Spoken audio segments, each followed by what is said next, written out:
यरूशलेम में सुलेमान के शासनकाल के दौरान प्रभु के महान मंदिर के निर्माण के साथ राष्ट्र अब एक नए युग के कगार पर है। लगभग 500 वर्षों तक संदूक को एक तंबू में रखा गया था, जिसे तंबू कहा जाता है। कुछ वर्षों तक यह कुछ अन्य अस्थायी स्थानों में रहा है, लेकिन अब यह छोटा लकड़ी का डिब्बा जो सोने से मढ़ा हुआ है, यरूशलेम में भव्य मंदिर में एक स्थायी वस्तु बनने वाला है।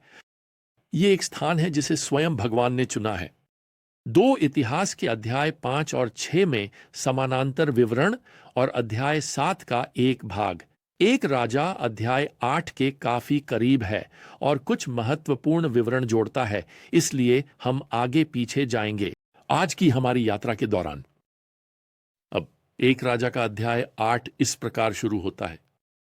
तब सुलेमान ने इस्राएल के बुजुर्गों और सभी गोत्रों के प्रमुखों और इस्राएल के लोगों के पिताओं के घरों के नेताओं को यरूशलेम में राजा सुलेमान के सामने इकट्ठा किया, प्रभु की वाचा के संदूक को दाऊद के नगर से जो सिय्योन है लाने के लिए। अब संदूक को यरूशलेम के उस हिस्से में रखा गया है जिसे कहा जाता है दाऊद का नगर। अब इसे याजकों द्वारा नए मंदिर में ले जाया जाएगा, जबकि राजा सुलेमान और लोग प्रभु की आराधना में बलिदान चढ़ा रहे हैं। संदूक को मंदिर के दरवाजों से पवित्र स्थान से होते हुए सबसे पवित्र स्थान पवित्र स्थान में ले जाया जाता है, जहां पद 6 हमें बताता है। यह विशाल और सुंदर रूप से तराशे गए सुनहरे करूबों के पंखों के नीचे रखा गया है। अब हमें यहां पद 9 में याद दिलाया जाता है कि वाचा का संदूक उन 2 पत्थर की पट्टियों को समेटे हुए था जो मूसा ने वहां रखी थीं। होरेब पर यही 10 आज्ञाएं हैं जहां प्रभु ने इस्राएल की प्रजा के साथ वाचा की थी जब वे मिस्र देश से बाहर आए थे। तो यह राष्ट्र के लिए यह याद दिलाने वाला है कि यदि वे प्रभु की आशीर्वाद चाहते हैं तो उन्हें उसकी आज्ञाओं का पालन करना होगा। फिर जब संदूक को पवित्र स्थान के अंदर रखा गया तो कुछ अलौकिक होता है जब सभी याजक बाहर आते हैं। पद 10 हमें बताता है, एक बादल ने प्रभु के घर को भर दिया ताकि याजक उस बादल के कारण सेवा करने के लिए खड़े न हो सकें, क्योंकि प्रभु की महिमा ने प्रभु के घर को भर दिया था। यही ठीक वही हुआ जब निर्गमन अध्याय 40 के अंत में तंबू पूरा हुआ था। दोनों मामलों में भगवान की महिमामयी उपस्थिति बादल के रूप में उतरती है। यह दर्शाता है कि प्रभु अब अपनी प्रजा के साथ उपस्थित हैं और उनके बीच निवास कर रहे हैं, ऐसा कहने के लिए। अब प्रभु की उपस्थिति हमारे साथ हमेशा स्पष्ट नहीं हो सकती है। हमारे चारों ओर कोई छोटा बादल नहीं है जो हमारा पीछा कर रहा हो, लेकिन हम यह सुनिश्चित कर सकते हैं कि वह हमारे भीतर व्यक्तिगत रूप से और अपनी प्रजा के बीच निवास करता है। स्वयं यीशु मसीह ने हमें वादा किया, मैं हमेशा तुम्हारे साथ हूं युग के अंत तक। अब सुलेमान यहां पद 20 में भीड़ से भगवान की विश्वास योग्यता के बारे में बात करते हैं। अब प्रभु ने अपना वादा पूरा किया है जो उन्होंने किया था, क्योंकि मैं अपने पिता दाऊद के स्थान पर उठ खड़ा हुआ हूं और इस्राएल के सिंहासन पर बैठा हूं, जैसा कि प्रभु ने वादा किया था, और मैंने प्रभु इस्राएल के परमेश्वर के नाम के लिए घर बनाया है। तब राजा एक समर्पण प्रार्थना अर्पित करते हैं। वह ईश्वर की प्रशंसा करते हुए शुरू करते हैं कि वह अद्वितीय और एकमात्र ईश्वर है। आपके जैसा कोई ईश्वर नहीं है, सुलेमान यहां पद 23 में कहते हैं। वह उन लोगों के प्रति वाचा निभाने और अटल प्रेम दिखाने के लिए भी प्रभु की प्रशंसा करते हैं जो पूरे दिल से उनका अनुसरण करते हैं। सुलेमान दाऊद से किए गए वादे के प्रति ईमानदार रहने के लिए भगवान का धन्यवाद करते हैं, विशेष रूप से घर, राज्य और एक अनंत सिंहासन के वादों के लिए। लेकिन मैं आपको याद दिला दूं कि ये वादे अंततः मसीहा यीशु मसीह में पूरे होंगे।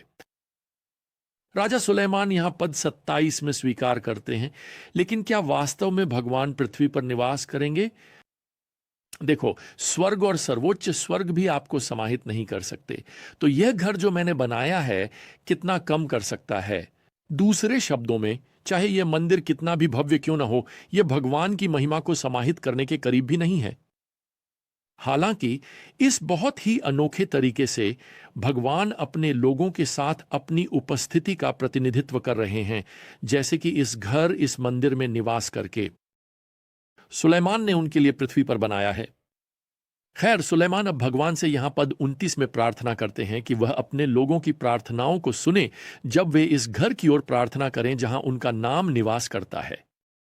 जैसा कि एक लेखक ने कहा, इस मंदिर में या नाउ इसकी ओर प्रार्थना करना भगवान के नाम में प्रार्थना करना था, जिसे यह मंदिर समर्पित है, जो पुराने नियम में आज के नए नियम में यीशु के नाम में प्रार्थना करने के बराबर है। यदि एक पुराने नियम का विश्वासी मंदिर की ओर या मूल रूप से जो मंदिर दर्शाता है उसके माध्यम से प्रार्थना नहीं करता, तो वह भगवान की उपस्थिति का सम्मान नहीं कर रहा था। यदि आज का एक नए नियम का विश्वासी यीशु मसीह के माध्यम से या जैसा कि कहा जा सकता है प्रार्थना नहीं कर रहा है, तो खैर उसकी प्रार्थनाएं आज कहीं नहीं जा रही हैं। यह इसलिए है क्योंकि यीशु आज हमारे मध्यस्थ हैं। अब सुलेमान भगवान से उन लोगों को माफ करने और बहाल करने के लिए कहते हैं जिन्होंने पाप किया है। जब वे अपने पाप से मुड़ते हैं और मंदिर में उनकी ओर प्रार्थना करते हैं, चाहे वे अपने पापों से दुश्मनों से हार का सामना कर रहे हों या अकाल या सूखा या महामारी का सामना कर रहे हों, सुलेमान भगवान से उन्हें माफ करने के लिए कहते हैं। वे पश्चाताप करते हैं। अब जब वह जानता है कि भगवान दयालु हैं, वह जानता है कि भगवान वास्तव में उन लोगों को माफ कर देंगे जो पश्चाताप करते हैं। इसलिए यहाँ उसकी भगवान से प्रार्थना मूल रूप से उन लोगों को प्रेरित करने की है जो पाप करते हैं, ताकि वे सच्चे दिल से पश्चाताप करें, ताकि वे बहाल हो सके। क्या आपने कभी इस बात पर विचार किया है कि यह पूरी बाइबल में सबसे लंबी दर्ज प्रार्थना है? यह आज के लिए हमारे लिए कालातीत सिद्धांतों से भरा हुआ है। और सुलेमान अपनी प्रार्थना को इस तरह समाप्त करते हैं जैसे हमें करना चाहिए। यहां पद 26 में भगवान की प्रशंसा करके और फिर यहां पद 60 में प्रार्थना करते हुए कि पृथ्वी के सभी लोग जाने कि भगवान ही ईश्वर हैं। इसके साथ सुलेमान यहां पद 61 में लोगों को अंतिम उपदेश देते हैं। इसलिए आपका हृदय पूरी तरह से हमारे भगवान, हमारे ईश्वर के प्रति सच्चा हो, उसकी विधियों में चलते हुए, उसके आदेशों का पालन करते हुए, जैसे कि आज के दिन। अब इस बिंदु पर एक इतिहास 7 में समानांतर विवरण पद 1 में इस छोटे से विवरण को जोड़ता है। जैसे ही सुलेमान ने अपनी प्रार्थना समाप्त की, स्वर्ग से आग नीचे आती है और यह होम बलि और बलिदानों को भस्म कर देती है और भगवान की महिमा मंदिर को भर देती है। यह सबका ध्यान आकर्षित करेगा, है ना? यह भगवान का नाटकीय प्रवेश है। यह उनका नाटकीय बयान है कि वह मंदिर को स्वीकृति देते हैं, वह उनके बलिदानों को स्वीकृति देते हैं, वह सुलेमान की प्रार्थना को स्वीकृति देते हैं।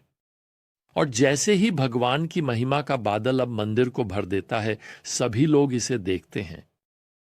और पद 3 हमें बताता है कि वे अपने चेहरों को जमीन पर झुकाते हैं, यह घोषणा करते हुए कि भगवान अच्छे हैं, क्योंकि उनकी अटल प्रेम सदैव बनी रहती है। वैसे जब तक इस मंदिर का समर्पण पूरा होता है, 1,42,000 जानवर भगवान को स्तुति के बलिदान के रूप में प्रस्तुत किए जाते हैं और निश्चित रूप से यह सब बारबेक्यू बन जाता है। इसका उपयोग इस अद्भुत सामूहिक भोज में राष्ट्र को खिलाने के लिए किया जाता है। उत्सव, कप उत्सव भोज। खैर, जैसे ही 1 राजा 8 अब समाप्त होता है, पद 66 पढ़ता है, सुलेमान ने लोगों को विदा किया और उन्होंने राजा को आशीर्वाद दिया और अपने घरों को चले गए। अपने सेवक दाऊद और अपनी प्रजा इस्राएल के लिए प्रभु ने जो सारी भलाई दिखाई थी, उसके लिए हर्षित और हृदय से प्रसन्न यह उन इस्राएलियों के जीवन में वह अविस्मरणीय क्षण होने जा रहा है। मेरा मतलब है, वाह! क्या आप कल्पना कर सकते हैं कि उन्होंने क्या देखा होगा? क्या आप कल्पना कर सकते हैं कि उन्होंने क्या अनुभव किया है? वे अब ईश्वर की प्रजा के रूप में क्या आनंद ले रहे हैं? खैर, मैं आपको बताता हूं, जितना महान ये दिन था, स्वर्ग से आग गिरने और भगवान की उपस्थिति के बादल के साथ, और आनंदमय, आप जानते हैं, जो बलिदान प्रभु को अर्पित किए गए, वे यीशु मसीह के स्थायी बलिदान की छाया हैं। और यह आने वाला उत्सव हमारे प्रभु की उपस्थिति में, जो एक दिन अनंत काल में शुरू होगा और यह कभी भी समाप्त नहीं होगा। खैर, जब तक हमारी यात्रा अगली बार शुरू नहीं होती, प्रिय, प्रभु यीशु मसीह की कृपा और परमेश्वर का प्रेम और पवित्र आत्मा की संगति आप सभी के साथ हो। आमीन।